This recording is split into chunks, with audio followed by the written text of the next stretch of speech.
अपन चलिए स्टार्ट करते हैं। अब आप बताइए क्या पूछना चाह रहे हैं, बोलिए, बताओ। तो जैसे कुंडली में जैसे कुछ ग्रह होते हैं वो नेचुरल सिग्निफिकेटर होते हैं कुछ चीजों के। हम्म। माता के मून हो गया, फादर के सन हो गए, और जैसे कि वाइफ का वीनस हो गया। हम्म।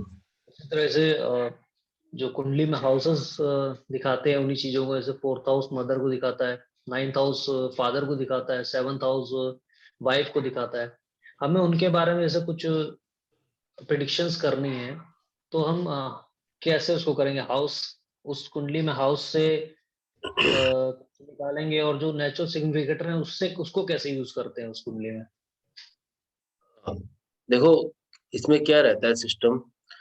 अगर आप बहुत बारीकी से समझोगे वैसे तो मतलब हर एक कुंडली जो है वो अपने आप में एक यूनिक कुंडली होती है। कई बार ये जी। होता है कि आपको जो नेचुरल पोजीशन होती है किसी भी ग्रह की, मान लो आपको अपनी वाइफ के बारे में कोई बातचीत करनी है तो आप सेवंथ हाउस का लॉर्ड चेक करोगे। जी। ठीक है, सेवंथ हाउस का लॉर्ड तो चेक किया ही किया, ठीक है, दैट इज डन। स्पाउस का लॉर्ड चेक किया, वो सही है।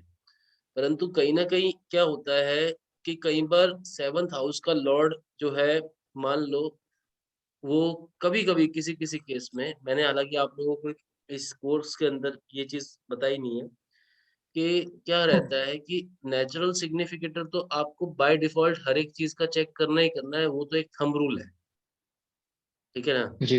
वो तो थंब रूल है। अगर नेचुरल सिग्निफिकेटर किसी चीज का बाय द वे खराब परिस्थिति में है तो वो उस घर के रिजल्ट्स जो है प्रॉपरली आने नहीं देता, ठीक है ना। अच्छा। ये बात होती है। तो नेचुरल सिग्निफिकेटर का अपना एक इम्पोर्टेंट रोल है। वो क्या है, ये कह लो कि जैसे कि, जैसे कहते हैं ना, एक होता है, देखो भगवान ने हमारी लाइफ को ना दो दो पार्ट्स में बांटा हुआ है। एक होता है हमारे जीवन का बड़ा पर्पस, ओवरऑल पर्पस। एक हम्म। होता है हमारे जीवन का पर डे पे क्या पर्पस है, आज हम क्या करने वाले हैं, ठीक है ना। तो जब आप बड़े पर्पस की बात करते हो, when you see overall situation of any particular horoscope, तो वहां पर आपको जो है सिग्निफिकेटर्स को तो हमेशा बाय डिफॉल्ट जज करना ही करना है, ठीक है। उनको आप एक्चुअल में इग्नोर कर नहीं सकते, मगर जब 24 घंटे का कोर्स हम शुरू करते हैं उस दौरान हम सिग्निफिकेटर के बारे में ज्यादा हाई तौबा नहीं मचाते, बेसिक सा एक बताते जरूर है कि ये इसका सिग्निफिकेटर है, इसका सिग्निफिकेटर है। मगर कहीं ना कहीं, जैसे कि आप मान लीजिए सलमान खान साहब की कुंडली देखोगे, सलमान खान साहब की कुंडली में सेवंथ हाउस से देखा जाए तो सेवंथ हाउस का लॉर्ड जो है वो मंगल के साथ अटैच्ड है, ठीक है। ये ना मेष लगन की कुंडली है, सेवंथ हाउस का लॉर्ड जो है वीनस, वो मंगल के साथ अटैच्ड है 10वें घर के अंदर। वो तो एक बात रही, वो तो चलो एलिमेंट्स डिफरेंट हो गए, यहाँ पे पता लगा थोड़ी बहुत गड़बड़ है, ठीक है। हम्म। अब जरूरी नहीं है कि मतलब ये जो है मंगल और इसका जो कंजंक्शन, मतलब मंगल और जो वीनस इकट्ठे बैठे हैं, ये एक साथ होते ही बुरे रिजल्ट ही देंगे, ये जरूरी नहीं है, इट इज नॉट कंपल्सरी। क्यों नहीं जरूरी? क्योंकि उसके बीच में कंजंक्शन, कंजंक्शन कब कहलाता है? कंजंक्शन कंजंक्शन जब कहलाता है जबकि एक ग्रह और जो दो ग्रह वहां पे बैठे हैं उन दोनों के बीच में जो डिग्री का डिफरेंस है वो 0 to 8 डिग्री होना चाहिए। अगर 0 to 8 डिग्री के बीच में उनका डिफरेंस है तो वो कंजंक्ट माने जाएंगे। मगर 0 to 8 से ज्यादा का जब डिफरेंस हो जाता है तो वो कंजंक्ट नहीं माने जाएंगे। तो अब ऐसे केस में क्या हुआ, जो नुकसान वीनस ने मंगल को करना था, मंगल ने वीनस को करना था, वो नुकसान आइडियली नहीं हुआ। मगर कहीं ना कहीं आप और गहरे में देखोगे तो यहाँ पर सिग्निफिकेटर देखना पड़ता है। फिर यहाँ पर सिग्निफिकेटर क्या बताता है कि उनकी कुंडली के अंदर फॉर एग्जाम्पल ओवरऑल गृहस्थी का हिसाब किताब क्या चल रहा है, ठीक है ना। तो जब आप उनकी कुंडली में गृहस्थी का कारक देखोगे तो वो शत्रु क्षेत्रीय होके बैठा है 3रे घर के अंदर, बुध के घर में गुरु बैठा है। तो क्या हुआ कि यहाँ पर हमको गहरे उतरना पड़ा। हमें एक चीज थोड़ी सी टॉप लेयर पे समझ आई कि 7वां हाउस कंजंक्ट है, एलिमेंट्स का डिफरेंस है, मगर एलिमेंट्स के डिफरेंस से इतनी क्या बात हो जाएगी। हम ये सोचते हैं ये तो कोई इतनी बड़ी घटना नहीं है। घटना बड़ी हो जाती, घटना बड़ी हो जाती यदि वो जो डिफरेंस है वो सिर्फ 8 डिग्री के बीच में ही रहता, 0 to 8 डिग्री के बीच में। मान लो, फॉर एग्जाम्पल बता रहा हूँ, मुझे भी अभी इतना तो याद नहीं है, तो ओवरऑल मैं आपको बोल रहा हूँ। मान लो कि मंगल जो है 10 डिग्री का है, शुक्र जो है 17 डिग्री का है, तो 7 डिग्री का डिफरेंस रह गया फॉर एग्जाम्पल। तो तब तो ये पावरफुल कंजंक्शन बन जाता, फिर तो देखते ही हम बोल देते कि नहीं जी इसकी शादी होगी होगी तो भी टूट जाएगी। मगर कई बार क्या हुआ कि अब वही डिफरेंस हो गया, मान लो मंगल 2 डिग्री का और वो शुक्र जो है 30 डिग्री का या 29 डिग्री का, तो बहुत ज्यादा डिफरेंस हो गया। इसका मतलब मंगल उस घर तक तो पहुंचा, ठीक है, मगर क्या हुआ, मंगल उस घर पे पहुंचा मगर मेन मेन दरवाजे पे ही रह गया उसने। और जो शुक्र था वो एक कमरे के अंदर बैठा था, उस घर में 3 कमरे भी हो सकते हैं, 2 कमरे भी हो सकते हैं, तो वो एक स्पेसिफिक कमरे में एक प्रोटेक्टिव एनवायरनमेंट में रह गया, तो वो उसकी रीच में नहीं आ पाया। तो उस केस में फिर रिजल्ट जो है कंफ्यूज हो जाता है आदमी कि अब कैसे रिजल्ट कन्वे कन्वे करूं। तो मैंने आप लोगों को उस समय तो ये बात नहीं बताई थी, मगर आज आपने जब ये बात पूछी, क्योंकि मैं जितनी भी गहरी बातें बताता हूँ वो मैं कम्युनिटी में बताता हूँ आपको, सही बताऊं, क्योंकि वहां तो पढ़ाई है, यहाँ पे गुड़ाई है। क्योंकि वहां वहां पर तो आप कच्चे हो, ठीक है ना, कोर्स के अंदर तो आप वैसे ही, अगर मैं केपी में ले जाऊंगा, कहीं इधर उधर ले जाऊंगा, नाड़ी में जैमिनी में ले जाऊंगा, तो फिर आपका दिमाग खराब हो जाएगा, आप कहोगे एस्ट्रोलॉजी से मुझे नफरत है, ऐसे कर पाएगी, ठीक है ना। मगर अभी जो आपने क्वेश्चन पूछा, तो इसका लॉजिकल आंसर ये है कि सिग्निफिकेटर को ओवरऑल चेक करना है। तो गुरु जो होता है गृहस्थी का कारक होता है, ठीक है। तो यहाँ पर जो है गृहस्थ जीवन को उसने होने नहीं दिया, गृहस्थ जीवन है ही नहीं। और वैसे देखा जाए तो सलमान खान साहब की गृहस्थियां बस, उनके पास कौन सी कमी है गर्लफ्रेंड्स। तो ये एक होता है कि एक सामाजिक दायरे में रहकर, देखो आप बोलते हो कहने को शादी नहीं हुई किसी की, अब शादी वैसे नहीं हुई इसका मतलब ये थोड़ा है कि वो बंदा किसी के साथ जुड़ा नहीं हुआ, हो सकता है कोई उसकी अच्छी गर्लफ्रेंड्स भी हो सकता है कोई ऐसा भी उसके साथ इमोशनल सपोर्ट हो, ठप्पा नहीं लगाया बस समाज के तौर पे, बस बात यही है। तो ये आपको सारी चीजें दिखनी पड़ती हैं, और सिग्निफिकेटर को आप इग्नोर नहीं करोगे, आप सिग्निफिकेटर को चेक करोगे, ये एक गहरी बात है। मगर सिग्निफिकेटर का रोल आपको तब नजर आता है जब आप ऊपर ऊपर से देखते हो कि अच्छा सिग्निफिकेटर पिटा हुआ है किसी चीज का, तो ओवरऑल रिजल्ट्स को खराब करेगा। जैसे शाहरुख खान साहब की कुंडली में सूर्य नीच का है, तो पिता नहीं है, तो पिता नहीं है। विराट कोहली साहब की कुंडली में सूर्य नीच का है, तो पिता नहीं है। छोटी एज में चले गए, जब वो 23 22 23 कितने साल के थे वो चले गए father. I just mean to say पिता का सपोर्ट खत्म हो गया। ये सिग्निफिकेटर्स वो चीज को डिसाइड करते हैं, आपको ब्रॉड हिंट्स, मोटे मोटे हिंट्स देते हैं कि आपका जो नुकसान है वो ब्रॉड लेवल पे मैंने कर दिया है, अगर मैं अच्छी पोजीशन में नहीं हूँ, ठीक है ना। ऐसा है, किसी की कुंडली में शुक्र नीच का हो गया जैसे मान लो, तो कहीं ना कहीं उसकी शादी हो भी जाए, तो भी ये हो जाता है कि कई बार उस आदमी को बेड प्लेजर्स का सुख ही नहीं होता। शादी होना ही सब कुछ थोड़ा है, छत के नीचे भी ऐसे हस्बैंड वाइफ के कपल्स ऐसे लाखों दिख जाएंगे जो एक दूसरे की शक्ल देखना भी पसंद नहीं करते। अब जिन कुंडलियों में शुक्र नीच का, उनमें संबंध जो है आपस में हस्बैंड वाइफ के स्ट्रेंड हो जाते हैं, उसमें खिंचातानी रहती है, तो रहती है, क्या करोगे। ये हार्डकोर फैक्ट है। मगर अभी दायरा अलग है, समाज को देखो, देखो समाज एक अलग चीज है, एक आप इंडिविजुअल अलग चीज है। कुंडली बात करती है इंडिविजुअल, समाज बात करता है मतलब आप वैल्यू सिस्टम को फॉलो करो, समाज जैसा रहता है वैसा करो, ठीक है ना। मगर यहाँ पर मैं आपको ये बोलता हूँ, समाज गया तेल लेने, आप पहले जो है अपनी सोल के ऊपर काम करो। भले ही आपके अंदर कोई कहने को कोई ऐसी चीज भी आपके अंदर हो सकती है कि मान लो वो हमारे समाज के हिसाब से गलत हो, मगर आपको उस विश को पूरा करना है, तो there are ways and means to complete that wish, ठीक है ना। मगर मैं ये नहीं कह रहा कि इसका मतलब आप क्रिमिनल बन जाओ, इसका मतलब आप किसी का रेप कर दो या आप ड्रग्स लेने लग जाओ, वो मैं गलत बातों की बात नहीं कर रहा। एक तरीका होता है चीजों को हैंडल करने का, ठीक है ना, और उसी का प्रारा रूप है, उसी का अगर आप देखोगे अलग अलग तरह से रूप बने हुए हैं। किसने बोला था लोगों को भाई तुम गे बन जाओ, लेस्बियन बन जाओ। भाई जिसने बनना होता है वो फिर बन ही जाता है। किसने बोला था तुम्हारे को, मतलब कि आप जो लिव इन रिलेशन में रहना चाहो, और जिसने रहना वो तो रहता ही है, ठीक है ना। तो इसलिए ये एक पॉइंट ऑफ व्यू है। यहाँ पर आप एस्ट्रोलॉजी बात करती है आपकी आत्मा की थ्रस्ट एरिया की, आपके सोल के गोल की, वो बात कर रही है। अगर वो पूरा नहीं हुआ तो तुम फिर से जन्म लोगे, फिर लौट के आओगे, ठीक है ना। मगर उसको आप स्मार्टली अपनी बुद्धि लगा के कैसे कंप्लीट करोगे अपने कोई भी गोल को, चाहे वो नेगेटिव है चाहे वो पॉजिटिव है, उसको एक दायरे में रहते हुए कैसे आप सीमित तरीके से पूरा कर लेते हो, वो एक अलग कला है, वो ही जीवन की कला है, सही मायने में। तो ये एक बहुत अलग और गहरा टॉपिक है।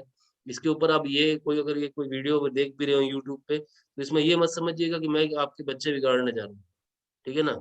आपके बच्चे बिगाड़ने में तो आपका ही बहुत बड़ा कंट्रीब्यूशन है, मैंने क्या बिगाड़ना है, but I just mean to say कि समाज जो है उसके प्रेशर में रहकर अगर आप कामों को ऑपरेट करने चाहोगे तो आप अपनी इंडिविजुअलिटी को लॉस करोगे, ये बात है।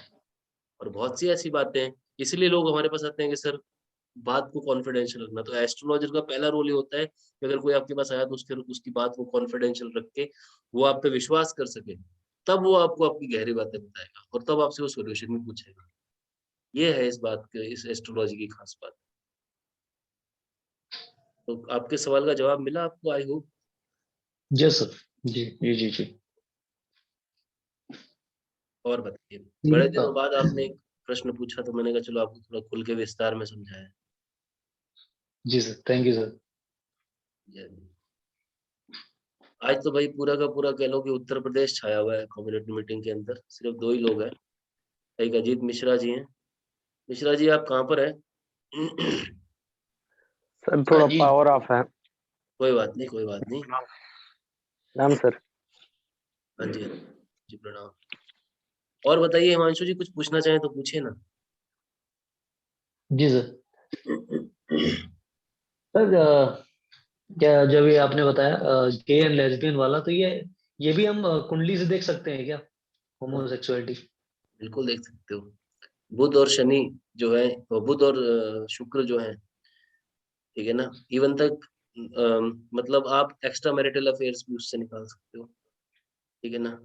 जब जब जो है एक्स्ट्रा मैरिटल अफेयर्स की बात होगी, तो कहीं ना कहीं जब जब आपके जो कह लो कि 5th हाउस के संबंध और 7th हाउस का संबंध आपका 12वें और 8वें घर से डेवलप होएगा, 12th हाउस से और 8th हाउस से डेवलप होगा, तो इस तरह की जो चीजें होती हैं वो एक्स्ट्रा मैरिटल अफेयर्स लेके आती है। और जब जब आपके 7वें हाउस का संबंध 8वें और 12वें से डेवलप हो जाएगा, तो वो मल्टीपल पार्टनर्स का डेवलपमेंट बीच में आ जाता है, ठीक है। और जब आपके 7वें घर का संबंध 6ठे से और 12वें से डेवलप होएगा, ठीक है ना, 7वें घर का संबंध 6ठे से और 12वें से डेवलप हो जाएगा, तो भी वो आप कह लीजिए कि ये इस तरह के, देखो 7वां घर जो है रिप्रोडक्टिव सिस्टम्स है। और गे होना, लेस्बियन होना जो है बेसिकली, ये एक तरह की मेडिकली अगर आप देखोगे तो एक तरह का डिसऑर्डर माना जाता है। This is a disorder. But ideally अगर आप इसकी चर्चा में गहरे में उतरोगे, तो जब जब बुध अकेला किसी घर में बैठता है, अकेला बुध जो होता है बहुत खतरनाक होता है, क्योंकि नपुंसक ग्रह, स्त्री नपुंसक ग्रह है। तो इस तरह की कुंडलियां आप जब जब देखो अकेला बुध कहीं बैठा हुआ है, और खासकर 7वें घर से संबंध अकेला बुध बना लेता है, ठीक है, तो वो बहुत नुकसान करता है। नुकसान, अब देखो वो नुकसान आप बोल रहे हो करता है, सामाजिक तौर पे करता है, मगर उस इंडिविजुअल की तो वही ट्रस्ट है, उसकी तो वही ट्रस्ट है। अब किसी को अगर एक्स्ट्रा मैरिटल करना है तो अब वो है कि समाज के प्रेशर में आके शादी कर ली, मगर अब नहीं है तो कोई आदमी नहीं सेटिस्फाइड, तो नहीं सेटिस्फाइड, क्या कर सकते हो? इसमें आप कुछ नहीं कर सकते, क्योंकि हमारा जो देखने का नजरिया है ओवरऑल इस पूरे मतलब अगर आप बोलोगे कि संकीर्ण है, सारा कंजर्वेटिव मामला है हमारा एक इंडिविजुअल को देखने का। अगर किसी को सेक्सुअल प्रॉब्लम है तो हम इंडिया में उसके बारे में, सेक्स के बारे में बात भी नहीं करना चाहते, ठीक है ना, वो एक टैबू बन चुका है। परंतु आप एक बात को समझ लीजिए, कम्युनिकेट करेंगे तो सफोकेट नहीं होंगे, और कम्युनिकेट नहीं करेंगे तो वो जो अंदर दबी हुई चीज है वो और एग्रीवेट होती जाएगी, होती जाएगी। फिर क्या होता है, एज अ नतीजा आदमी फट जाता है एकदम से। फिर आदमी जी फटता है और फिर वो जो होती है रिबेल होती है, फिर रिबेलियस सारा सिस्टम डेवलप होता है। फिर लोग जो है वो there are ways and means, या जितना भी जब आप कह लो कि इलीगल कुछ भी चल रहा हो ऊपर नीचे, वो सब हमारे समाज का ही कहीं ना कहीं एक इनडायरेक्ट प्रेशर है, जिसके कारण एक पर्टिकुलर पर्सन अपने पेरेंट्स को एक्सप्रेस भी नहीं कर पाता कि मुझे ये दिक्कत आ रही है, या पेरेंट्स नहीं तो अपने इवन तक आप अपने पार्टनर को भी नहीं बोल सकते। क्या बोल सकते? नहीं बोल सकते, तो वो मानी जाती है बात। उस केस में फिर आपका ये होता है, डाइवोर्स होते हैं। डाइवोर्स क्यों होते हैं इतने सबसे ज्यादा? इसीलिए होते हैं। ये भी तो एक बात है, ऐसे आपको समझना पड़ेगा। और बुध को आप अकेला एक तो बहुत खतरनाक ग्रह मान सकते हैं इस पॉइंट ऑफ व्यू से, क्योंकि स्त्री नपुंसक ग्रह है, ठीक है। दूसरा, शनि दूसरे तरीके से इफेक्ट करता है। शनि क्या करता है, आपको संन्यास की तरफ डाइवर्ट करता है, सीधा उठा के एकांतवादी बनाएगा। वो आपको, शनि और केतु आपको एकांतवादी बनाएंगे। जब बुध बीच में इन्वॉल्व करेगा, 7th हाउस के साथ इंटरेक्शन बनाएगा, या फिर 7th हाउस का लॉर्ड जब 6th 8th या 12th से इंटरेक्शन बनाएगा, 12th से बनाएगा तो अब्रॉड में, अब लोग बैंकॉक क्यों जाते हैं, ठीक है ना, अब्रॉड में उस तरह के रिलेशन डेवलप करवाता है वो, ठीक है ना। कहीं वीनस जब 12वें घर में बैठा होता है, ठीक है ना, और अच्छी पोजीशन नहीं होता, तो इस तरह के इशू। और वीनस और बुध की संबंध अगर कहीं बन रहे हैं किसी किसी भी कुंडली के अंदर, किसी भी हाउस में बन रहे हैं, और मान लो बाय द वो 7th 6th या 8th से कनेक्टिविटी डेवलप हो रही है कहीं ना कहीं, तो इस तरह के इश्यूज आपको देखने को मिलेंगे, क्योंकि वही फिर नेचुरल सिग्निफिकेटर आता है। नेचुरल सिग्निफिकेटर के तौर पे जो वीनस है, वो कहीं ना कहीं पूरी की पूरी बॉडी में आपके हार्मोन्स, आपके रोमांस, आपके सेक्सुअल लाइफ, आपके जितने भी आपके इस तरह के इश्यूज हैं, वो सबको करता है। और बुध जो है वो ट्रांसजेंडरनेस को रिप्रेजेंट करता है बहुत पावरफुल तरीके से, ट्रांसजेंडरनेस, ठीक है ना। तो इसी कारण से जो मेल टू मेल रिलेशन बनते हैं, फीमेल टू फीमेल भी रिलेशन बनते हैं, तो वो सब बुध डिस्टर्ब करता है सारे के सारे, ये चीज है इसमें। तो यहाँ पर आपको क्या देखना है, 7th हाउस का संबंध 8th और 12th, 7th हाउस का संबंध 6 से बना, तो कई बार ये होता है कि वाइफ दुश्मन की तरह बिहेव करती है, ये भी होता है। ये सारी चीजें आपको देखनी पड़ेंगी। और ये डाइवोर्स का मेजर कारक, आप इसमें अगर प्लैनेट्स पकड़ते हो तो शुक्र और बुध को पकड़ लो, और अगर 7th का लॉर्ड पकड़ते हो, 5th का लॉर्ड पकड़ते हो, ठीक है ना, अगर उनके संबंध डेवलप हो रहे हैं 8th और 12th से, खासकर 8th और 12th से हो रहे हैं, तो एक्स्ट्रा मैरिटल अफेयर निकल के आते हैं, क्योंकि 8th हाउस तो सीक्रेसी है, ठीक है ना, 12th हाउस बियॉन्ड रीच है, बियॉन्ड रीच मतलब कल्चर का डिफरेंस है, और 6th हाउस जो है अपने आप में डिसीज है, ये बात है। इससे आपको थोड़ा सा अभी देखो, आपको ये सीखने के लिए ना, अगर आपके पास कोई पर्सन आया और वो कहता है कि मेरी मैं प्रॉब्लम में हूँ, मेरा मैं गे हूँ, तो आप उसकी कुंडली में वो देखो क्या कॉम्बिनेशंस बन रहे हैं। मगर मैंने आपको जो कॉम्बिनेशन रिस्पॉन्सिबल होंगे वो बताए हैं। आपको कहीं ना कहीं ये जो मैंने जितनी बातें बताई हैं, इसको ध्यान से एक बार इस वीडियो को दोबारा से सुनना, तो आपको ये फैक्टर्स निकल के दिखेंगे, है ना। जी सर, और बताइए। ठीक सर।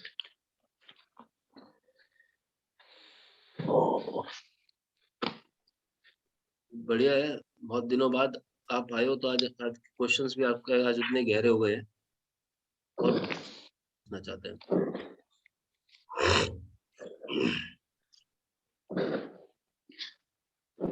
तो सब मेनली डाइवोर्स के लिए जो होता है, तो 7th और 6th का जो रिलेशन होता है, 7th का लॉर्ड 6th में हो, यही केवल देखा जाता है इससे देखो, डाइवोर्स के लिए। मैं आपको एक बात बोलता हूँ, नेगेशन का रूल पकड़ो, नेगेशन का रूल। देखो 7th हाउस आपके स्पाउस का है, सही मायने में 7th हाउस डाइवोर्स का नहीं है। 7th हाउस आपके इंडिविजुअल बिजनेस और आपके स्पाउस का है, मगर 7th हाउस के रिजल्ट जब नेगेट होते हैं, नेगेट कैसे होते हैं, 7वें घर से 12वां घर जो है वो छठा घर बनता है। तो जब जब आप किसी हाउस के रिजल्ट आपको नहीं मिल रहे, तो इसका मतलब उसके पहले वाले घर ने कहीं ना कहीं तबाही मचाई हुई, उसके पहले वाले घर जो है वो रिस्पॉन्सिबल हो जाता है, ठीक है ना, हम्म ये बात मत। हम्म तो अगर 6th हाउस की पोजीशन खराब हो रही है किसी भी कारण से, उसका संबंध 7th से डेवलप हो रहा है, तो इसलिए ये डाइवोर्स पकड़ा गया है, डाइवोर्स वाली बात, ठीक है ना। हम्म परंतु ब्रॉडली अगर आप देखोगे 6th हाउस का रोल, अगर आइडियली देखोगे, जो नेचुरल तरीके से जो हमारे क्लासिक्स बोलते हैं, जो बुक्स बोलती हैं, 7th हाउस जो है वो विवाह, स्पाउस, शादी, सेक्सुअल रिप्रोडक्शन, रिप्रोडक्टिव सिस्टम इनका है, और आपके इंडिविजुअल व्यापार का है, आपके पार्टनरशिप का, आपका क्लाइंट है वो, बिजनेस अगर समझो तो वो आपका ग्राहक है, ठीक है, जिससे आप 180 डिग्री बात करते हो, और फिर वो आपसे संतुष्ट होता है, और फिर वो आपको पैसा देता है। तो जब आपका खर्चा होता है तो कहाँ से होता है, 12वें घर से होता है। हम्म इसी तरह आपके आपके सामने 7वां घर पे आपका क्लाइंट बैठा है, तो 7वें से 12वां, यानी कि क्लाइंट का खर्चा कब होगा, जब क्लाइंट का खर्चा होगा तो वो आपका बेनिफिट होगा, वो आपको पैसा देगा। अब आज एक वर्कशॉप हुआ, उस वर्कशॉप में मुझे क्लाइंट उसने पूछा, स्टूडेंट ने, कि सर पेमेंट नहीं आती, तो कहीं ना कहीं ऐसे पॉइंट में ये चेक करो कि 6th हाउस के ऊपर किसी ग्रह की गलत दृष्टियां तो नहीं पड़ रही। 6th हाउस का जो लॉर्ड है कहीं छठे, 8वें, 12वें तो नहीं बैठा इनडायरेक्टली, या 6th हाउस का लॉर्ड जो है कहीं 7th हाउस के साथ बैठकर जो रिलेशन बना रहा है वो रिलेशन एनिमी वाला है या मित्र वाला है, वो चीजें चेक करनी है, ठीक है ना। तो ऐसे चीजों को निकालना पड़ेगा और गहरे में ये समझ के चलो कि इसमें हिट थ्योरी होती है। हिट थ्योरी मतलब कहीं ना कहीं मैंने आपको दृष्टि संबंध अभी बताए वो अलग चीज है, जो दृष्टि संबंध सारे समझाए हुए हैं, ठीक है ना, 7वीं दृष्टि, 5वीं दृष्टि, 9वीं दृष्टि, वो सब बातें हैं। परंतु कहीं ना कहीं अगर आप देखोगे एक ग्रह जो है अपने से अगले घर को 30 डिग्री से देखता ही देखता है।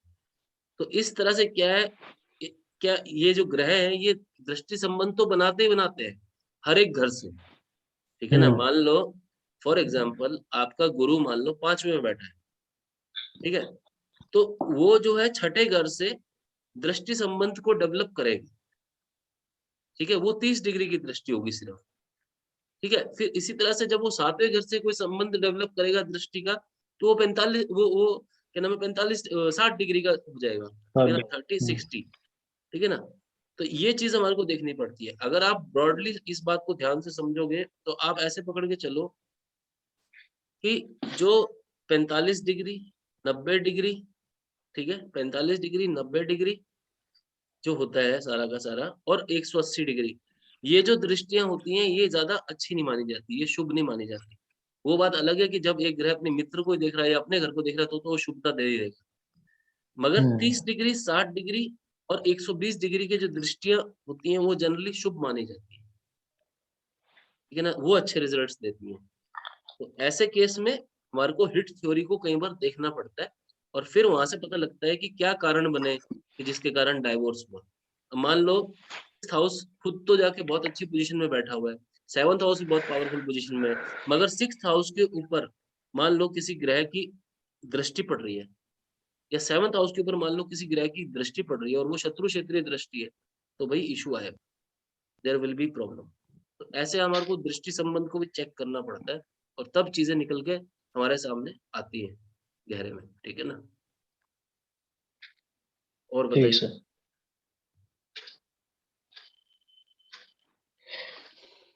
और सर जैसे कोई नीच का ग्रह है, जैसे सन हो गया नीच का वीनस में, तुला में, और शुक्र बैठ गया जाके सिंह में, तो क्या ये नीच भंग होता है क्या ये? आप कह रहे हो कि मतलब सूर्य एक्सचेंज बैठ, हो गया है।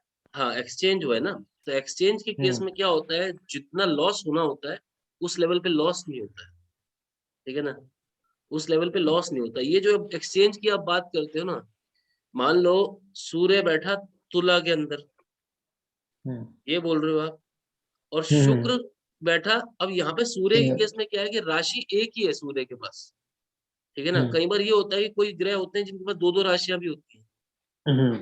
तो वहां सूर्य पर नमक जो छोड़ के सब दोनों। हाँ वहां पर जो कैंसिलेशन होता है वो अलग तरीके से होता है, ठीक है ना। वैसे अगर आप देखोगे तो फर्स्ट राशि टू फर्स्ट राशि का जो होता है, मान लो किसी का बुध नीच का है, ठीक है, हम्म तो बुध जो है नीच का हुआ छठी राशि के अंदर जाके, ठीक है, मतलब दूसरी बाकी राशि में नीच का हुआ, ठीक है ना। शुक्र की बुध जो है अ, गुरु की दूसरी राशि।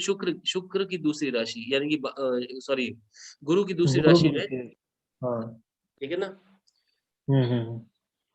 बुध जो है, एक बार फिर से समझो, बुध जो है गुरु की दूसरी राशि में जाके नीच हुआ। इसी हम्म तरह से मान लो गुरु जो है फर्दर अगर जाकर छठी राशि में बैठ जाता है, मतलब उसकी दूसरी राशि में ही बैठता है बुध की, तो ये कैंसिलेशन बहुत प्रॉपर कैंसिलेशन होता है। मगर तीसरी राशि में बैठता है तो भी वो कैंसिलेशन होता है, मगर वो इतना प्रभावशाली नहीं होता, अच्छा। ये बात है। सेकंड राशि में बैठेगा तो ज्यादा होगा, क्योंकि ज्यादा वो दूसरी राशि में होता है। बिल्कुल लेकिन होता इस तो केस है, में क्या होगा, जैसे सिंगल इम्पैक्ट तो वाले में? पड़ता है। इसमें यही होता है कि तू मुझे नुकसान मत कर, मैं तेरे को कुछ नहीं कह रहा, बस यही है। अगर तूने मुझे कुछ किया तो मैं तेरे को भी नहीं छोड़ूंगा, वो वाली बात है। ये तो न्यूक्लियर बम लेके दोनों बैठे हैं, कि तूने फेंका तो हम भी फेंक देंगे, वो सिचुएशन। हम्म तो वो इस केस में एक दूसरे का कैंसिलेशन हो जाता है, एक दूसरे को कम नुकसान करते हैं कंपैरेटिवली, ये बचाव हो जाता है उससे। ये बात है बस।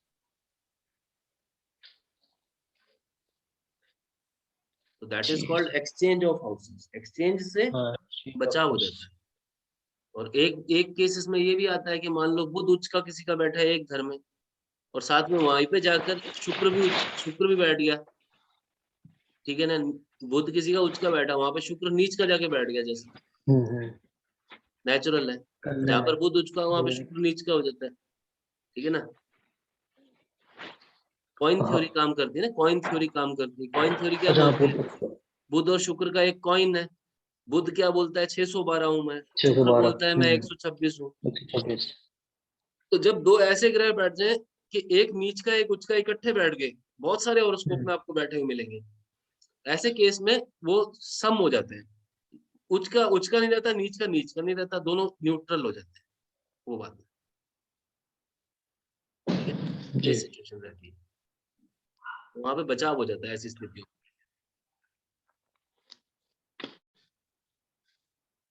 और बताइए।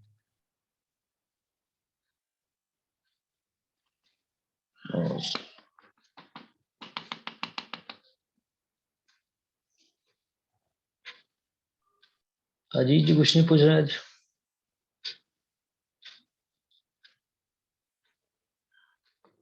लगता है व्यस्त है कहीं। हाँ सर, सब व्यस्त है। आज सब व्यस्त है, या फिर ऐसा हो सकता है कि मैं अच्छा पढ़ाता नहीं हूँ, मे भी हो सकता है। ठंड बढ़ गई सर, सब इस समय शादी बारात में जा रहे होंगे। ये हो सकता है, कोई बात नहीं। अभी वैसे भी 31 दिसंबर आने वाला है, सब फेस्टिवल मोड है, तो वो वाली बात, कोई बात नहीं। और बताइए, कोई सवाल है तो, अदरवाइज सोचिए, कुछ मन में चल रहा है तो। हाँ सर।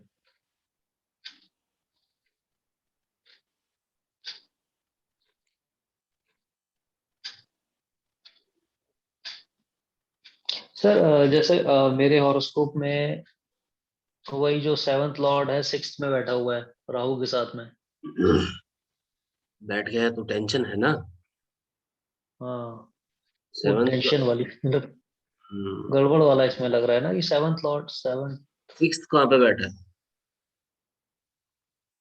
7th लॉर्ड वो बन गया, सैटर्न बन रहा है सिंह लग्न में, तो 6th और 7th दोनों का ही वो सेम है ना। हाँ सैटर्न है, अच्छा अच्छा अच्छा अच्छा। तो इसका मतलब सैटर्न अपने घर में बैठा है फिर तो, मगर राहु जो अपने साथ में घर बैठा में। है वो चिंता के विषय की बात है। जी जी। हम्म। ये इसका मतलब अगर सिंह ये, लग्न की कुंडली है ना आपकी। हाँ हाँ सिंह लग्न में, तो अगर ये यहाँ पर केवल सैटर्न होता तो इतनी प्रॉब्लमेटिक बात नहीं थी। अपने घर में होता, दिक्कत कम हाँ। हो जाती थोड़ी। फिर तो सिर्फ हमारे को दृष्टि संबंध चेक करने पड़ते। मगर अभी ये है कि अगर शादी होती है तो राहु की रेमेडीज को साथ साथ इम्प्लीमेंट करना पड़ेगा हमें। अच्छा सर, जैसे आपने क्लोज कंजंक्शन का बात करी थी, तो इसमें डिग्रीज का काफी डिफरेंस है।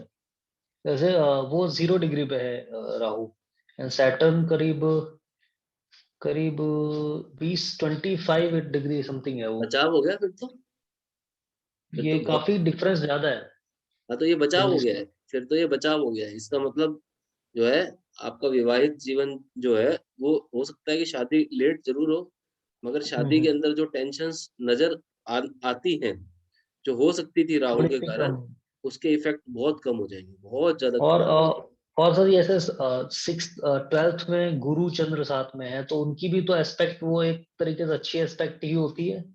हाँ वो तो अच्छी होती है, वो तो तो अच्छी होती वो है, मगर गुरु तो की, वो भी गुरु जी। आपका उच्च का है ना। हाँ सर, नीच एस्पेक्ट हो जाएगी फिर। हम्म। एस्पेक्ट तो नीच ही हो गई, लेकिन और साथ में 11th से मंगल 11th में है, तो वो 8th एस्पेक्ट से भी देख रहा है उसको, शनि को। वो तो भी एक, मंगल की एस्पेक्ट सर कैसी होती है? मंगल की और शनि के हाउस के ऊपर इफेक्ट तो अच्छी नहीं होती है। हाउस पे एस्पेक्ट। हाँ मंगल का जो नजर दृष्टि पड़ा, वो शनि के घर पे पड़ी, तो वो अच्छी नहीं होती है, ठीक है ना। वो जो है कहीं ना कहीं दिक्कत करती है। और दूसरा, जो गुरु की दृष्टि जो पड़ रही है, अब एपीजे अब्दुल कलाम साहब का हॉरोस्कोप अगर आप देखते हैं तो वहां पर कर्क लगन के हॉरोस्कोप में गुरु उच्च का लगन के अंदर बैठा है, मगर उसने नीच की दृष्टि दी 7वें घर के ऊपर, तो एज अ रिजल्ट उनका विवाह नहीं हो पाया। ये बात हुई, ठीक है ना। या ये कह लो कि गुरु ने उनका ध्यान इतना केंद्रित कर दिया कि वो एजुकेशन की तरफ ही फोकस्ड रहे सारी जिंदगी। ये बात है। तो जो ये दृष्टि जो छठे हाउस पे पड़ रही है शनि के ऊपर, खुद शनि भी वहां पे बैठ गया, शनि के ऊपर दृष्टि पड़ गई, ये दृष्टि थोड़ी गड़बड़ कर रही है। ये थोड़ा सा ग्रस्त जीवन में हो सकता है कि आगे दिक्कत दे। मगर जो कंजंक्शन वाली बात है वो आप सही बोल रहे हो, अगर वो कंजंक्शन की डिग्रीज अगर 8 डिग्री से ज्यादा हो गया है तो आपका बचाव हो गया उस मामले में। जी सर। तो यहाँ पर ये सिचुएशन है कि अगर आप मेरे से क्लियर कट पूछते हो कि आप शादी करो या ना करो, तो ऑलरेडी अभी देखो डिले तो चल ही रहा है। पहला पहला पहला डिले तो हो गया 28, ठीक है। 28 की एज आपकी पार हो गई क्या? ये देखो हाँ आप। सर 30 चल रहा है, 30 चल रहा है सर। हाँ, तो अभी ये 28 की एज पार हो गई, फिर अगली स्टेज आएगी 32 की, जो कि ग्रस्त जीवन को फिर से पुश मारेगा, एक बार कर लो शोर मचाएगा। और अगर उससे भी बच गए तो फिर क्या होगा? अगर बचाव हो गया, नहीं हुई शादी, तो फिर ये 36वें साल तक लेट हो जाएगा सारा मामला। मगर अगर आप शादी कर भी लेते हो या पहले कर लेते 28 से पहले, या जल्दी कर लेते, तो फिर वहां पर जो है गृहस्थी बसने में दिक्कत आती। तो अगर आप शादी करना चाहते हो तो आपको क्लियर कट इंडिकेशन ये है कि आप 32वें साल तक तो क्लियर कट रुक जाओ, क्योंकि गुरु की जो दृष्टि पड़ रही है उसके कारण, ठीक है। अच्छा। वो होने नहीं देगी, ठीक है, मैरिज। और अगर आप 36वें तक भी रुक जाते हो तो और इफेक्ट जो है वो कम हो जाएंगे थोड़े से, ठीक है ना, और प्रभाव जो है थोड़े कम हो जाएंगे। फिर ये है कि एक प्रॉक्सिमिटी बनती है कि शायद जो है चल जाए सारा काम, ये बात। अच्छा सर, ये जैसे 9th हाउस में कोई प्लेनेट है, जैसे मेरे में ही शुक्र बैठा हुआ है 9th हाउस में, एनिमी साइन में है, मेष राशि में। शुक्र, अच्छा जी, ठीक है। तो इसकी जब महादशा अंतर्दशा आएगी तो ये इफेक्ट सिंह लग्न के लिए, तो ये अकारक ग्रह हो गया। देखिए, तो पॉइंट पॉइंट ये देख लो कि शुक्र शुक्र जो है वो कौन कौन से घरों का लॉर्ड है, वो चेक कर लो। तो इसमें तो सर 3rd और 10th का है। 3rd और 10th तो मारक नहीं होते ना। मारक नहीं होते हैं, लेकिन अकारक कहा जाता है इनको इसमें तो। आकारक is different thing, but negativity तो नहीं आ रही वहां से। हाँ, नेगेटिविटी तो इतनी इसमें नहीं आएगी मेरे ख्याल से। हालांकि तो यहाँ से आइडली जो है 3rd हाउस भी इतना शुभ नहीं माना जाता, क्योंकि 8th से जो है वो 8th है, ठीक है जी। ना, 8वें से 8वां है। उस पॉइंट ऑफ व्यू से हम जरूर कह सकते हैं कि यह कारक या थोड़ा बहुत दिक्कत कर सकता है। अब शुक्र जो है नेचुरल सिग्निफिकेटर किन किन चीजों का है वो देख लो, और एज वेल एज आप ये भी देख लो कि वो 10th हाउस का लॉर्ड भी है, जी। ठीक है। तो 10th हाउस का लॉर्ड कनेक्टेड हो रहा है 9th हाउस से। तो 9th हाउस जिन जिन चीजों को रिप्रेजेंट करता है, आप उन कामों को करोगे तो आप खुश भी रहोगे और आप ज्यादा कामयाब भी होगे। 9th हाउस जो है आपको एक टीचर बनाता है, 9th हाउस आपको शिक्षक बनाता है, हायर एजुकेशन देता है, धर्म कर्म के काम करवाता है, ठीक है जी। ना। तो आप उनसे जुड़े हुए अगर कामों को करोगे तो आपका एक कर्म का लेवल और आपकी जो सेटिस्फेक्शन का लेवल अलग ही रहेगा, बहुत ही अच्छा रहेगा, ठीक है ना। तो ये एस्ट्रोलॉजी 9th हाउस से देखी जाएगी कि 8th हाउस से देखी जाती है? एस्ट्रोलॉजी में देखो गुरु और राहु का कॉम्बिनेशन भी देखा जाता है, ठीक है। अब आपके केस में अगर देखते हो तो 8वें घर का लॉर्ड कौन हुआ? गुरु। गुरु 12th में है। गुरु उच्च का बैठा है भाई आपका। जी 12th में। 8th हाउस के अंदर तो वैसे ही मतलब बात ही कुछ और है उसकी। वो बात अलग है कि देखो जब 8th हाउस का, देखो उच्च और नीच है क्या? उच्च होता है इंटेंसिटी ग्रह की बहुत अच्छी है, नीच होता है उसकी इंटेंसिटी बहुत कम है। तो कुछ क्लासिक जो किताबें हैं, या जैसे के.एन. राव साहब का भी एक प्रिंसिपल है, वो बोलते हैं कि थर्ड हाउस, सिक्स्थ हाउस और आपका एट्थ हाउस के अगर ग्रह नीच के हो जाते हैं तो ये अच्छा है, शुभ है। थर्ड हाउस, सिक्स्थ हाउस और एट्थ हाउस के ग्रह नीच के हो जाएं तो वो ठीक है, दैट इज नॉट बैड, क्योंकि थर्ड हाउस ने बीमारी देनी है, एट्थ हाउस ने कहीं ना कहीं पीड़ा देनी है, यानी कि पेन देनी है, ठीक है ना। तो पेन तो अब इन द सेंस, अब पहलों के जीवन आप देखोगे तो कोई भी व्यक्ति जब कोई आपसे वो प्रॉब्लम डिस्कस कर रहा है, जब वो आपके पास आया है एज एक एस्ट्रोलॉजर के पास आया है या फिर वो डॉक्टर के पास गया है, इसका मतलब वो पीड़ा में तो है। जी एस्ट्रोलॉजर के पास गया है तो मानसिक पीड़ा में है, डॉक्टर के पास गया है तो फिजिकल पीड़ा में, आप ब्रॉडली यही बोल सकते हो, ठीक है ना। तो जी पीड़ा में तो है, एट्थ हाउस मतलब प्रॉब्लम, दिक्कत।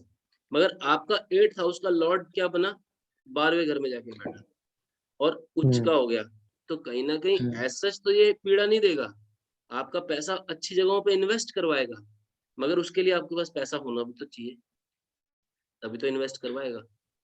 तो पैसा अब आएगा कहाँ से, वो आएगा आपका सेकंड हाउस से।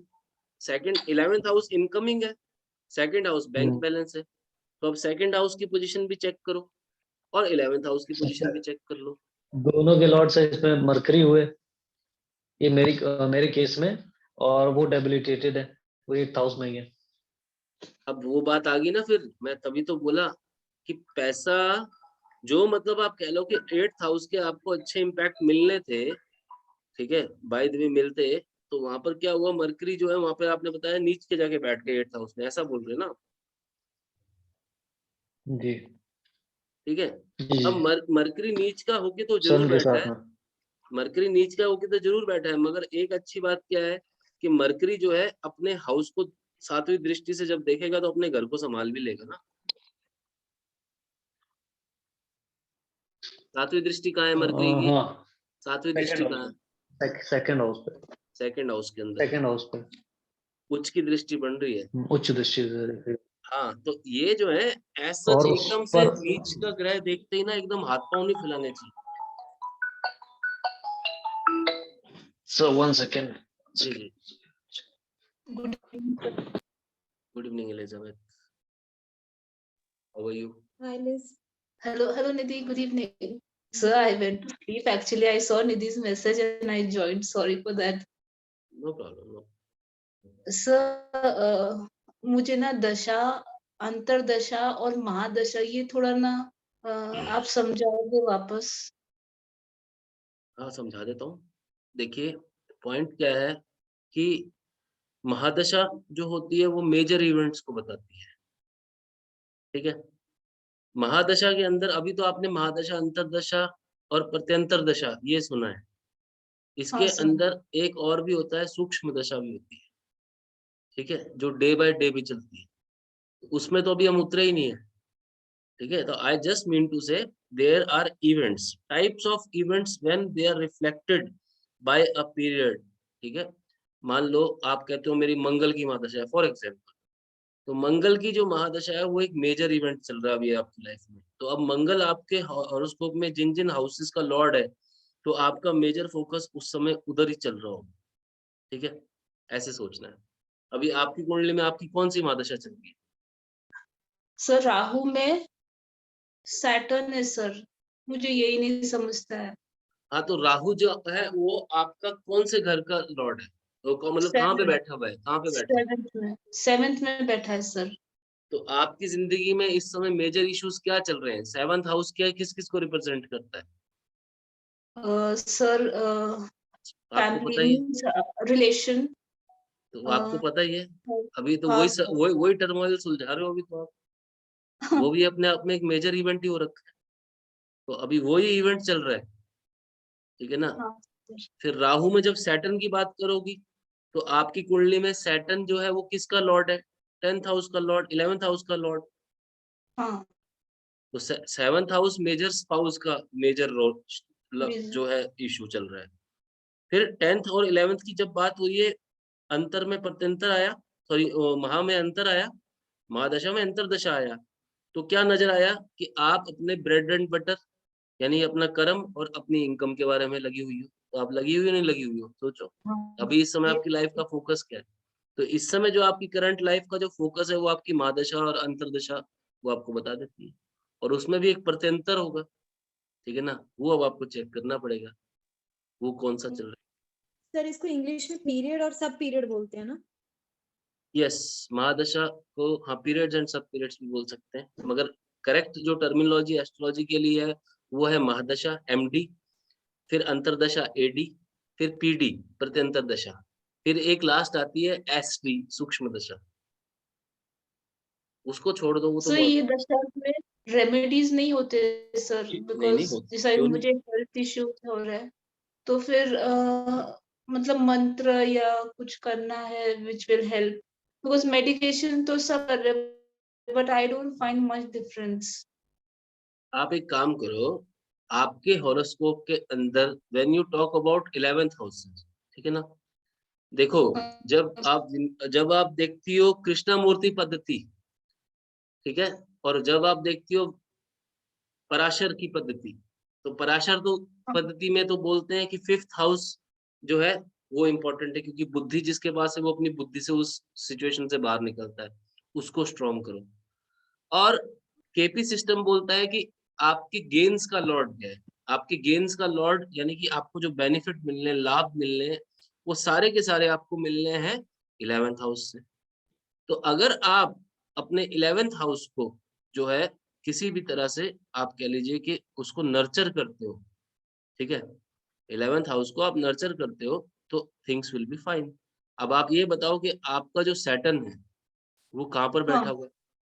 4th हाउस, ठीक है, और लगन वाला लॉर्ड 11th हाउस सर। ठीक है ना, तो लगन बैठा 11th हाउस के अंदर बैठा, और जो लगन का लॉर्ड हो गया यानी कि मंगल, आपका आपका मंगल, मेष लगन है, ठीक है, यस सर। लगन का लॉर्ड उठा है मंगल, मंगल बैठा 11th हाउस में आपके, और 11th हाउस का जो लॉर्ड है वो बैठ गया 4th हाउस के अंदर।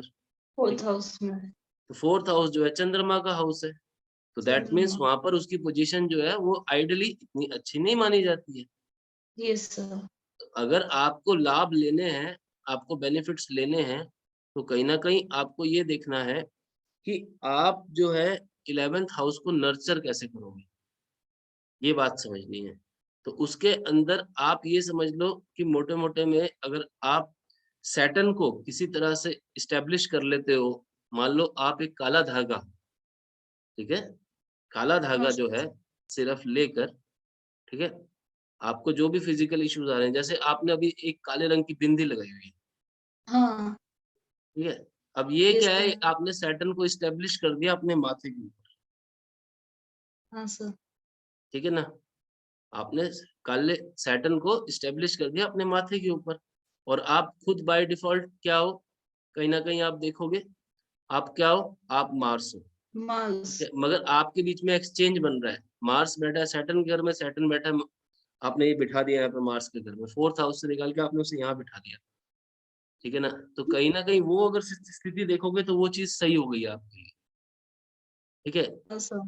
वो चीज आपके लिए सही हो गई। इसके अलावा आप शनि की जो है पूजा, अब आप being a Christian it is difficult for you, but अगर आप शनि की पूजा नहीं भी करती हो तो आप ये कर सकती हो कि जो आदमी सही में आपको हेल्पलेस दिखता है, हाँ, जो आदमी जैसे कोई रोड पे है, कोई बेचारा बहुत ही दयनीय हालत में है, आप चलते फिरते उसको 50 रुपए का एक नोट दे दो, उसको कभी खाना खिला दो, तो उससे उसको उसको जो आपको दुआएं मिलेंगी वो एक बात ही कुछ होगी। To yes help sir. A poor person will nurture your 11th house. और सैटर्न से इफेक्ट से जब कोई पुअर होता है या सैटर्न के इफेक्ट में जब कोई आदमी होता है तो वो क्या होता है, rickshaw pullers, doing a lot of physical work, not getting the results, struggling like anything, working like an ass and not getting the results। तो ऐसे किसी आदमी को आप हेल्प करोगी तो आपको उसकी दुआओं से आप बाहर आ जाओ। Yes sir. तो this is how you have to understand, तो this is that way it is fine. बाकी अभी ठीक है, अभी एलिजाबेथ अभी टाइम आप जो है ना बहुत सबका ही खराब चल रहा है, आपकी जो हेल्थ के इश्यूज हैं वो जो है अभी 16 दिसंबर के बाद जो है, और 16 जनवरी इसके अंदर एक नेक्स्ट डेट है प्रोग्रेशन पे, उसके बाद इम्प्रूव हो जाएगी, चिंता मत करो, ठीक है ना। Main Thank you. चीज तो ये है कि जान है तो जहान है, ठीक है ना। हाँ, अगर आप मेष लगन के वालों की अभी हालत देखोगे तो मेष लगन वालों की सबकी हालत ही खराब है, और मेष लगन की कुंडली तो जनरल बिपिन रावत जी की भी कुंडली थी, ठीक है ना। तो लग्नेश जो है आपका, जो लगन का लॉर्ड है, ट्रांजिट में इस समय 8th हाउस के अंदर से मूव कर रहा है, और वो सूर्य और राहु के बीच में बैठा हुआ है। तो जिस दिन सूर्य और राहु जब आमने सामने होते हैं तो वो ग्रहण को बनाते हैं, तो अभी सूर्य ग्रहण के बीच में आपका लगन का लॉर्ड फंसा हुआ है, तो इसलिए आपकी जो तबीयत या हेल्थ खराब हुई है वो 5 दिसंबर के बाद बहुत जबरदस्त तरीके से बिगड़ी होगी। 5th ऑफ दिसंबर के बाद आप देख लेना, हाँ, 5th ऑफ दिसंबर से लेकर ये 16 जनवरी तक आपको खराब करेगी। 16 जनवरी के बाद आप ओके हो जाओगी, आप होगी sir I am fine now, देख लेना। अभी तो ज्यादा टाइम नहीं है, उसका पहला फेज है, पहला फेज यह आएगा कि अभी 16 दिसंबर को पहले सूर्य वहां से निकल जाए, और okay. सेकंड फेज में 16 जनवरी को मरकरी भी वहां से निकल जाएगा, तो यू विल बी फाइन।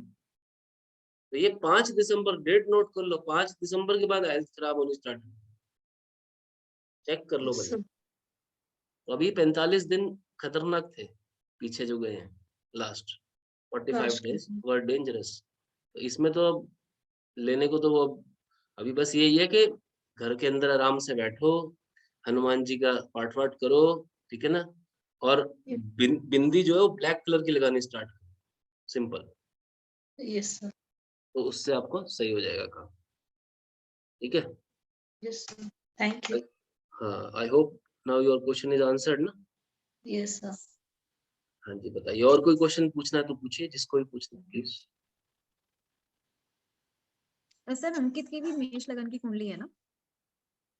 हाँ, तभी तो उसकी मैरिज होने वाली है। इससे ज्यादा खतरनाक चीज क्या होगी। नहीं तो अभी जैसे आप लिज को बता रहे थे 5th ऑफ दिसंबर से, तो मतलब कुछ टर्मोइल्स की कोई वो हो सकती है क्या? अभी तक तो टर्मोइल चल रहे हैं, 16 जनवरी तक टाइम खराब है, उसके बाद सही हो जाएगा। Okay okay okay. 16 जनवरी तक टाइम खराब है, उसके बाद सही हो जाएगा, ठीक है ना।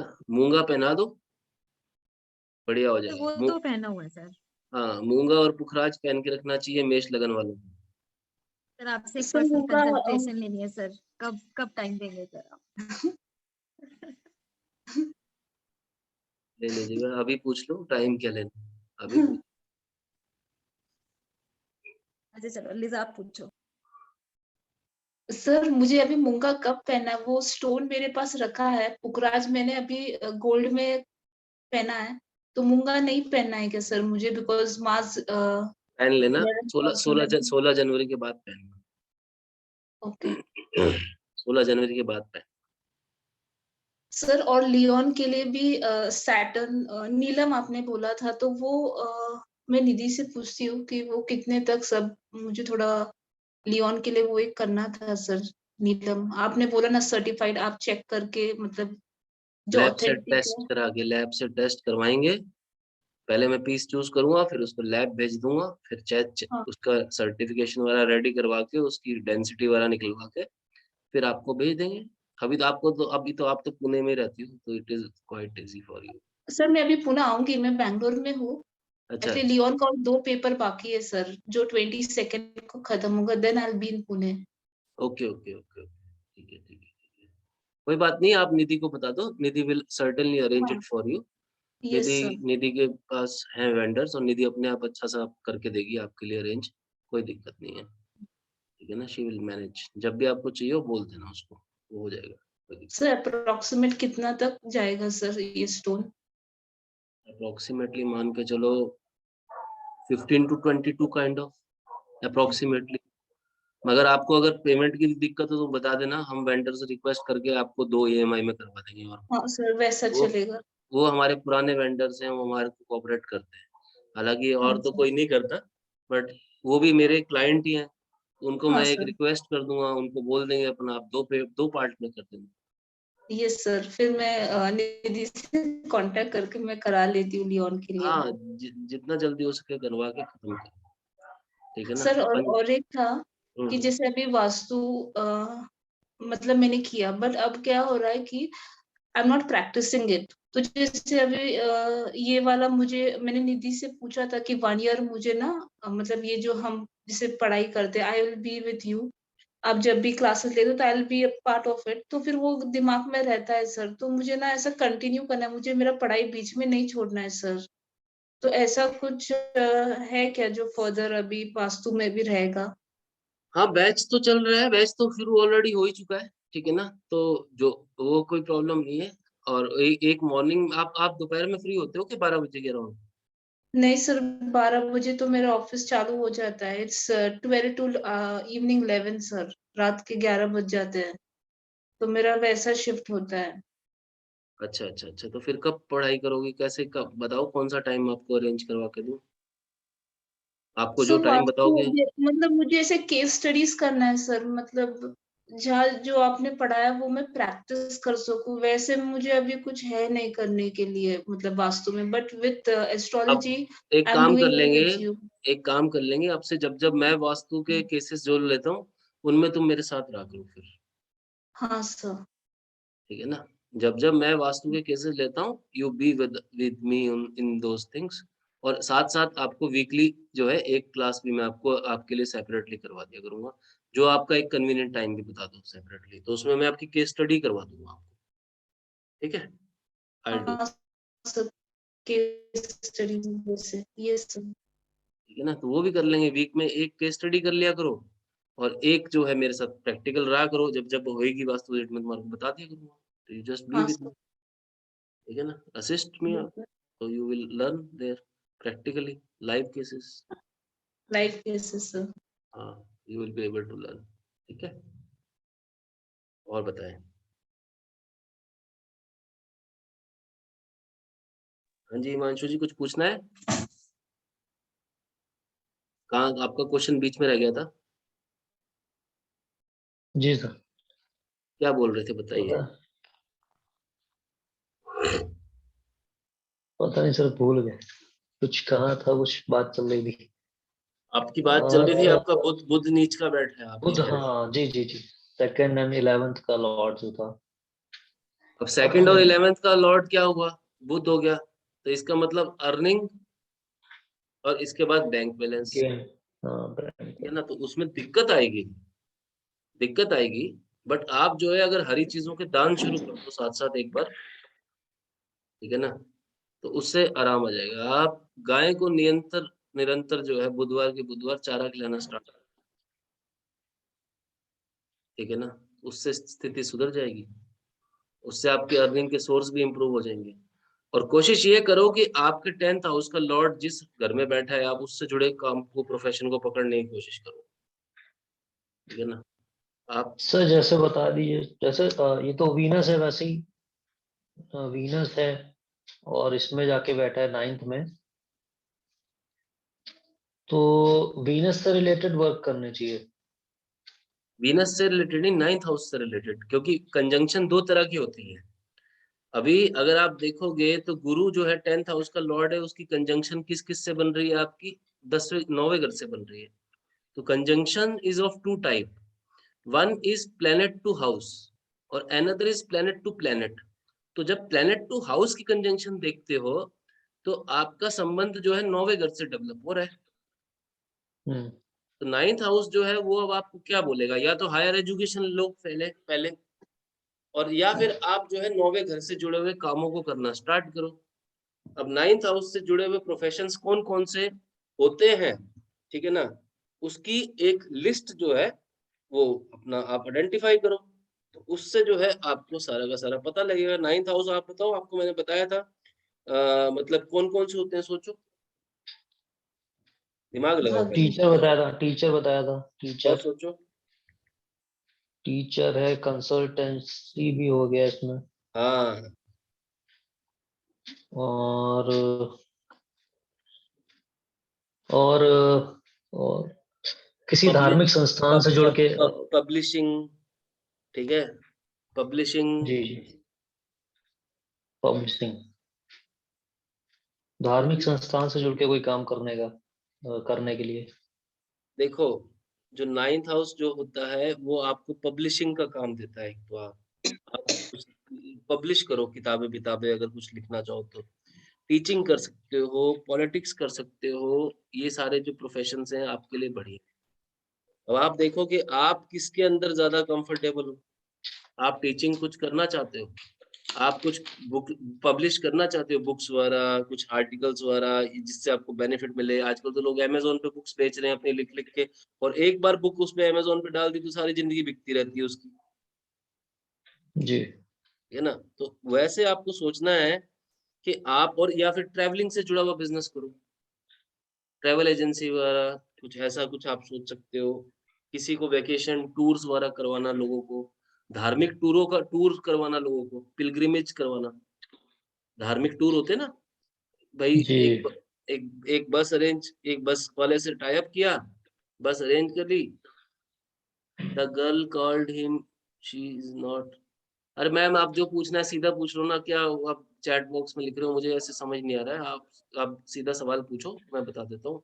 सर मैंने क्वेश्चन लिख दिया ना, आप वहीं से पढ़ लो, मैं कुंडली शेयर कर देती हूँ। अच्छा कुंडली शेयर कर दो फिर। जी कोई बात नहीं, तो आपको समझ आ रहा है हिमांशु जी मैं क्या बोल रहा हूँ? हाँ सर, हाँ सर। या तो ट्रैवल एजेंसी पकड़ो, या पॉलिटिक्स पकड़ो, या किताब लिखो, या टीचिंग पकड़ो, कुछ ना कुछ ऐसा करना पड़ेगा आपको।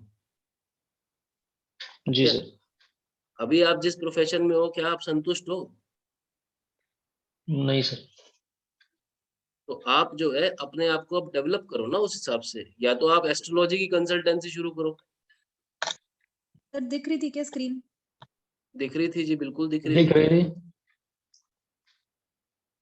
अभी भी दिख रही है। ठीक है ठीक है, आप कंटिन्यू करो, फिर एक बार हिमांशु जी का वो क्वेश्चन पूरा कर लो। हाँ तो मैं वही बता रहा हूँ, हिमांशु जी को कौन सा प्रोफेशन मैम चूज समझ करना गए। है। हाँ जी, या तो ऑफिस शुरू करो एस्ट्रोलॉजी का। अगर अगर कॉन्फिडेंस नहीं आ रहा तो पार्टनरशिप में शुरू करो, मेरे साथ पार्टनरशिप कर लो। लगाओ वहां पर हम, मतलब एक बोर्ड बढ़िया सा स्टार्ट करो।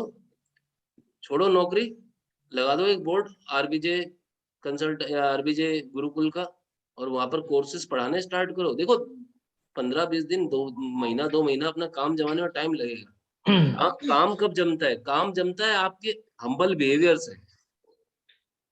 आपका बिहेवियर हम्बल होना चाहिए क्लाइंट के साथ। सर्विस डू मैटर, मैं मानता हूँ, पर सर्विस की क्वालिटी तो धीरे धीरे आप डेवलप कर लोगे। आप बोलोगे मैं और मेरे पार्टनर करते हैं काम, उनको बताने की जरूरत नहीं है कि आप आरबीजे गुरुकुल के स्टूडेंट हो, और वो भी बताते तो भी क्या बुरी बात है। आप आरबीजे गुरुकुल के स्टूडेंट हो जी, हमारे गुरुकुल की तरफ से हमारा ये सेंटर है, ठीक है ना। ज्यादा से ज्यादा आपके पास देने को हमारी फीस नहीं होगी अभी। फॉर एग्जाम्पल 1 लाख रुपए जो हम जो भी चार्ज करते हैं वो अभी मत दो, धीरे धीरे दे देना जब कमा लो, मगर सेंटर तो शुरू करो, ठीक है ना। वो अपन सिस्टम सेट कर लेंगे। भाई तुम ठीक है, अगर 50,000 रुपए महीने का कमा रहे हो तो 10-10 हजार रुपए महीना करके हमें दे देना, 40,000 तुम रख लेना। ये तो घर की बात है। हमारे स्टूडेंट्स के लिए तो हम हेल्प करेंगे ना, अपने स्टूडेंट्स को तो हम मदद करेंगे, ठीक है। तुम 30,000 कमाते हो, किसी महीने 7.5 दे दी, किसी महीने 10 दे दी, एक फिक्स कर लो, मैं इतना इतना देता रहूंगा सर। तो सेंटर का जो one time life time fees है वो धीरे धीरे उतार लो, और बाकी अपना सेंटर शुरू कर लो। अब इससे ज्यादा तो क्या सपोर्ट करूंगा? ये तो वही सपोर्ट होगी जो एक बड़ा भाई करता है, इससे ज्यादा क्या सपोर्ट कर सकता हूँ। जी सर। पार्टनरशिप में बिजनेस शुरू करो, वहां पर क्लाइंट के साथ अच्छा बिहेवियर रखो, क्लाइंट को वहां पर बुलाओ, ऑनलाइन लो चाहे ऑफलाइन लो, वहां पर बुलाकर अपना फर्स्ट क्लास तरीके से कंसल्टेशन दो, और वास्तु शास्त्र की विजिट बुक करो। महीने में एक वास्तु शास्त्र की विजिट भी बुक होती है तो अच्छा वॉल्यूम आ जाता है आपके पास, और धीरे धीरे वर्ल्ड ऑफ माउथ होता है, नाम बन जाता है। और तुम्हारे लिए तो क्या, तुम धीरे धीरे शुरू करोगे, तुम्हारे लिए तो क्लाइंट्स मैं अपने आप उनको अच्छा सर्विस तो मैं दूंगा ना, सर्विस तो मैं प्रोवाइड कर रहा हूँ ना।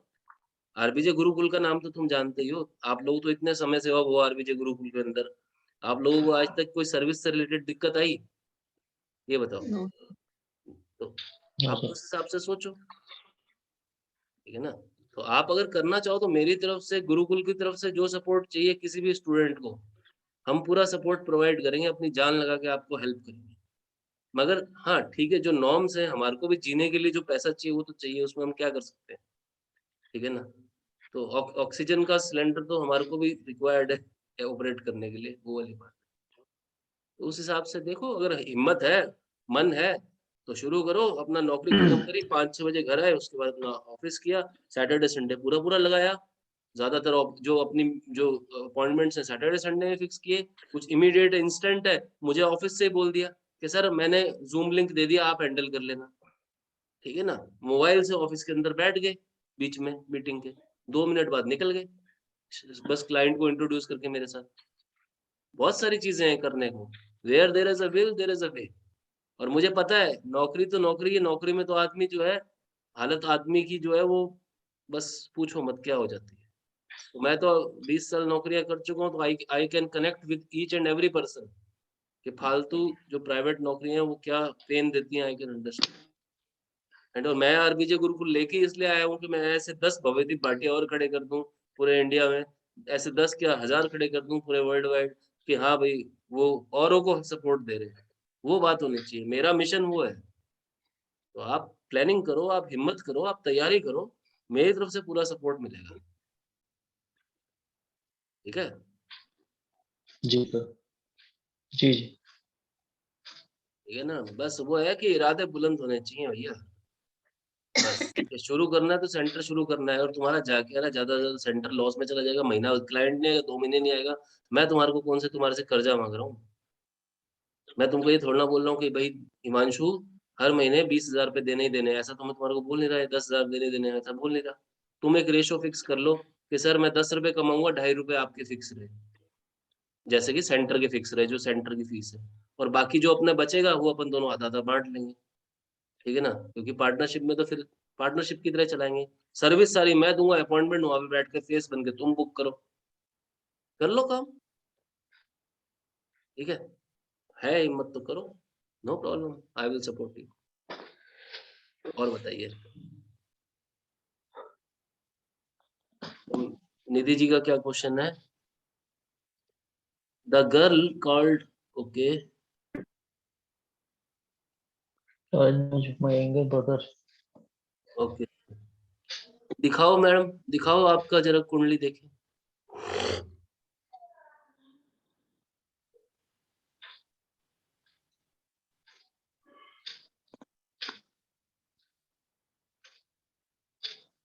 The golden woman shared she is not very sure if they should go ahead.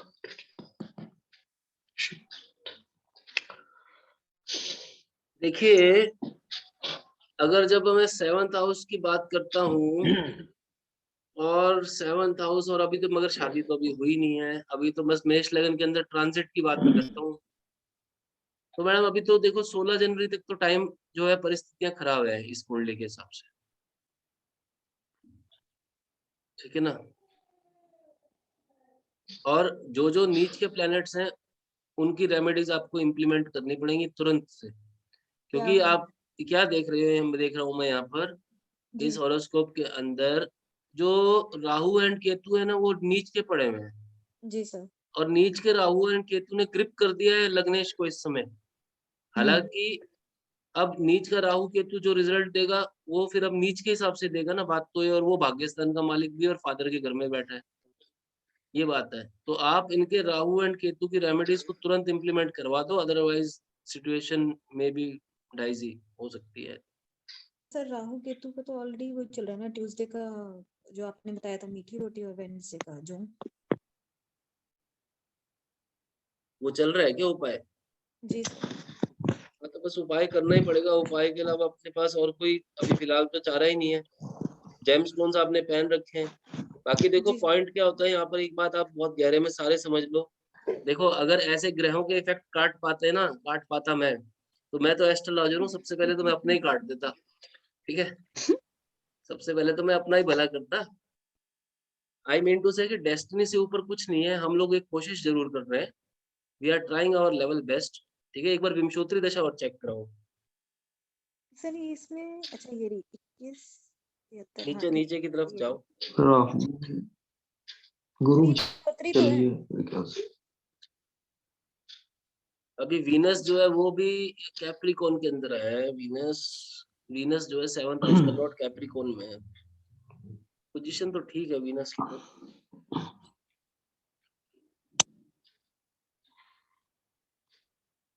फिर वो 11वें घर में चला जाएगा।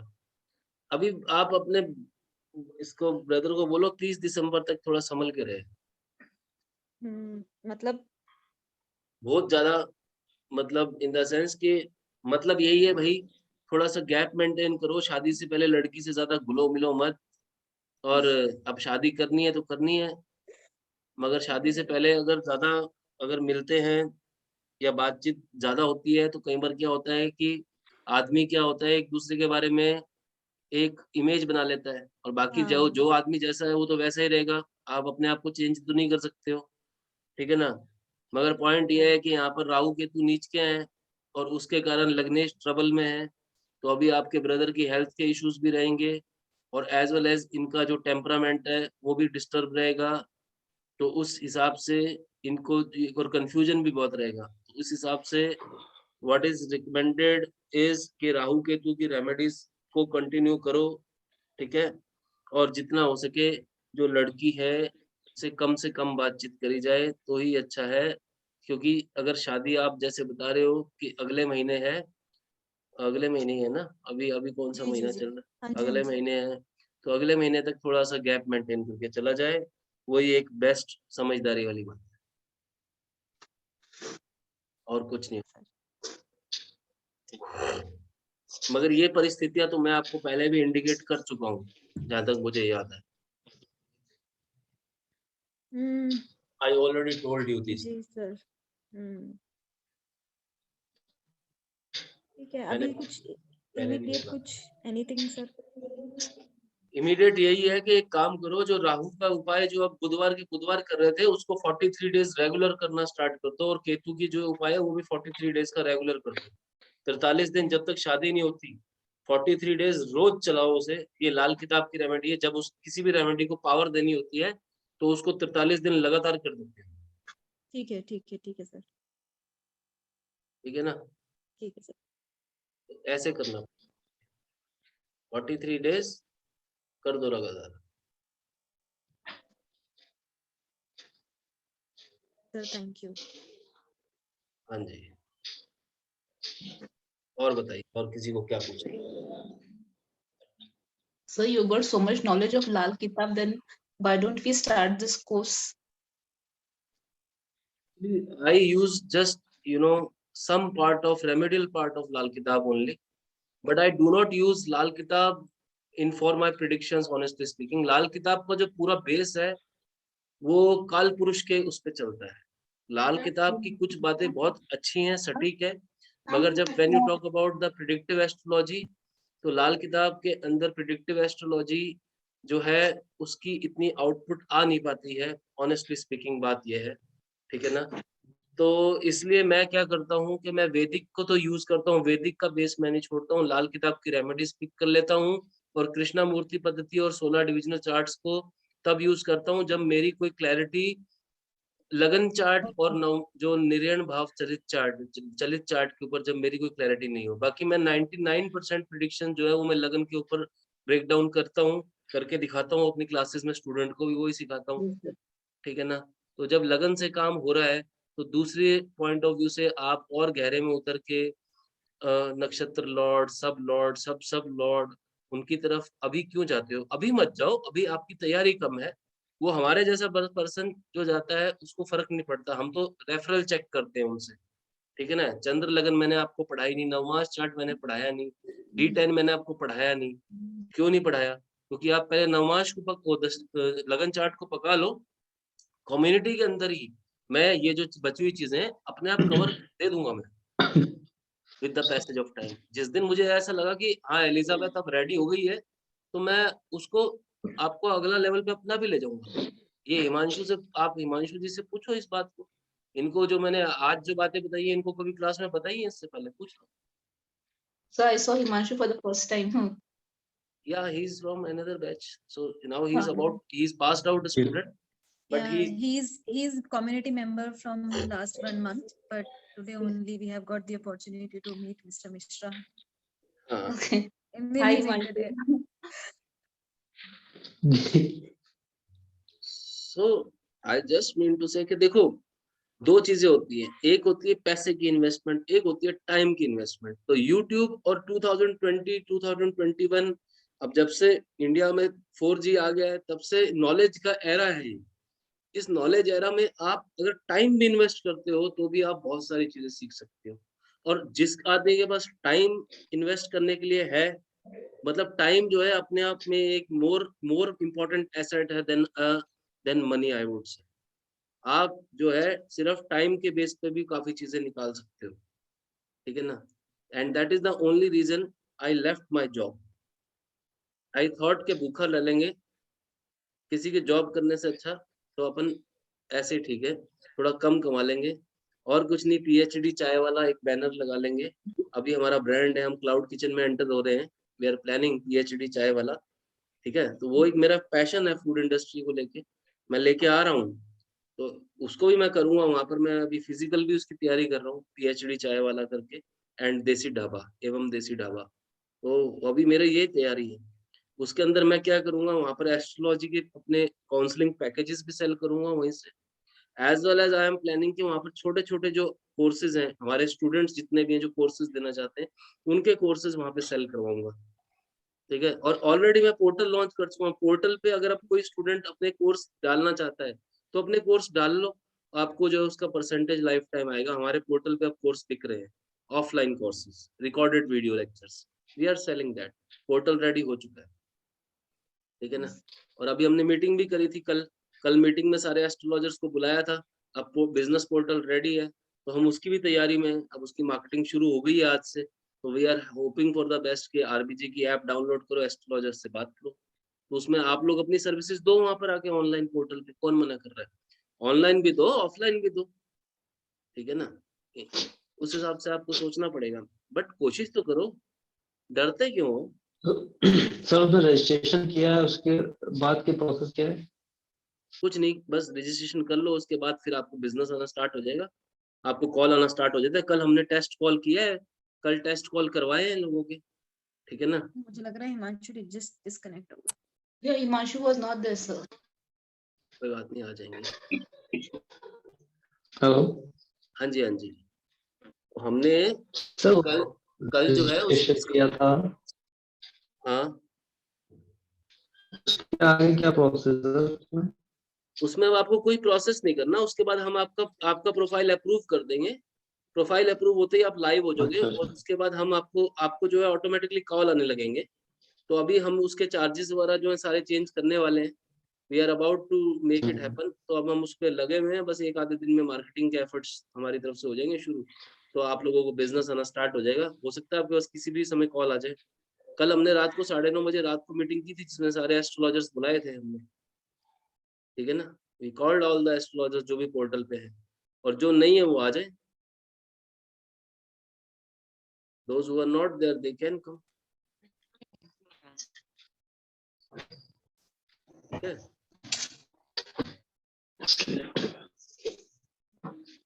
और बताइए, कोई सवाल है तो किसी के मन में? नो? हिमांशु जी कुछ पूछना चाहते हो? अभी फिलहाल नहीं।